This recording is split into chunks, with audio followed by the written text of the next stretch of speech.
Dear sisters and brothers of my YouTube family, today we're going to look at the meaning of this word and an example with grammar.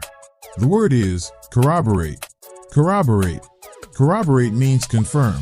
Synonyms of corroborate are justify, authenticate. Example: they did not find evidence to corroborate Kansumi's allegations. They did not find evidence to corroborate Kansumi's allegations. Here corroborate is in verb. And verb is one of the 8 parts of speech. A verb is a word that expresses action, state of being, or a relation between two things in a sentence. Example: she is smiling in front of the audience. That airplane was flying above the clouds. Thanks for watching. I will be back with another video. Bye.